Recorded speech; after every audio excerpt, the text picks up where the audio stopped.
পাচু, কতক্ষণ দাঁড়িয়ে আছিস? এই তো একটু আগে বেরিয়েছি। বাবা জানতে পারলে আর আস্ত রাখবে না।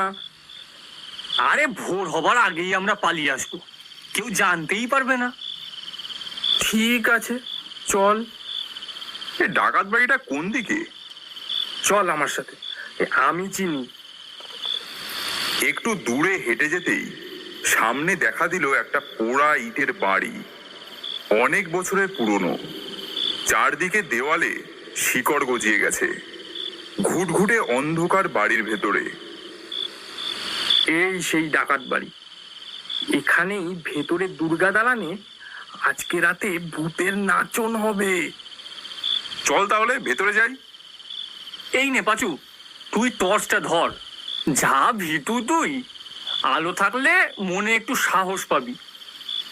আমার কাছেও টর্চ আছে, লালু আর আমার এই একটা টর্চেই হয়ে যাবে।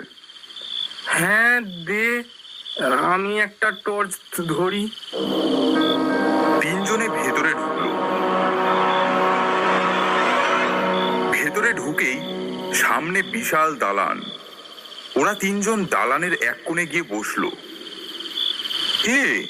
এটা তো জমিদার বাড়ি রে। লোকে ডাকাত বাড়ি বলে কেন? আরে না রে, এটা জমিদার বাড়ি নয়। অনেক অনেক বছর আগে এখানে ঘন জঙ্গল ছিল। সেই জঙ্গলের মধ্যেই থাকতো ভবানী ডাকাত। বুঝলি শম্ভু, এইবার মায়ের পুজো দিয়ে প্রতিজ্ঞা করব, আমরা আর ডাকাতি করব না।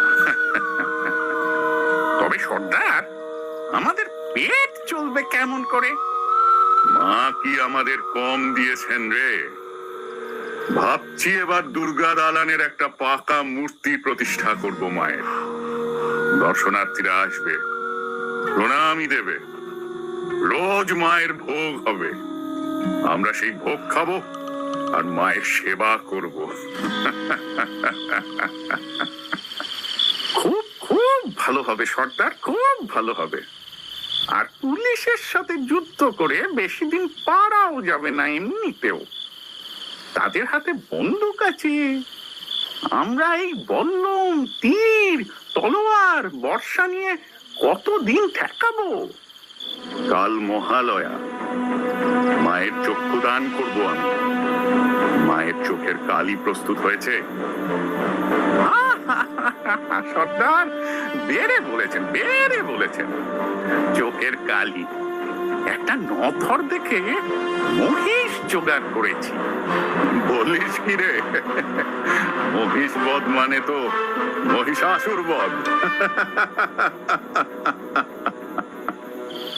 চোখে কালির জন্য মহিষ কি হবে? ওইখানেই তো সমস্যা রে। এই বাড়ির পুজোয় নিয়ম ছিল মায়ের চক্ষুদান সদ্য বলি দেওয়া রক্তে হবে। তারপর তারপর কি হলো?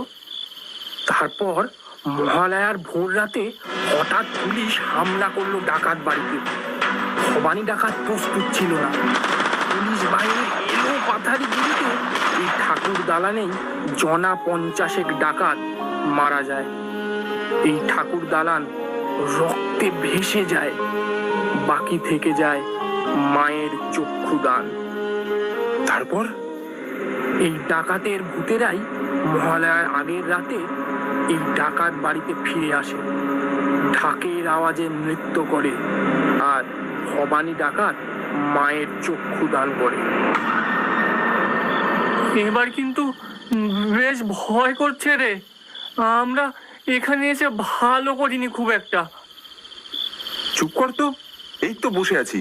কোথায় ভূত? ভূতের ভয় তো নেই। এই, আমার পায়ের তলায় কি একটা জলের মতো ভেসে যাচ্ছে বলতো। দেখি তো, দেখি তো টর্চ মেরে। দেখি রে, এ তো রক্ত। দেখ লালু, ভয় দেখাস না। আরে রে রে রে রে রে রে।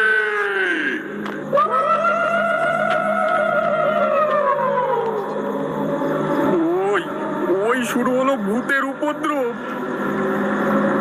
চুপ চুপ চুপ, আলো আলো নিভিয়ে সব চুপ করে বসে থাক। আমার নাকে কেমন একটা যেন ঝুমুর গন্ধ আসছে। ওই শোন, ঢাক বাজছে ঠাকুর দালানে।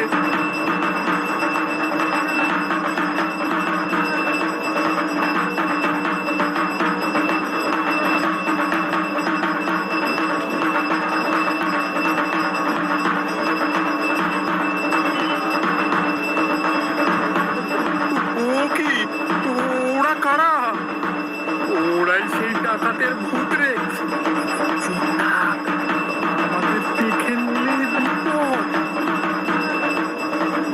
ভাই রে, একটা কেমন অন্যরকম গন্ধ পাচ্ছিস? আরে সারা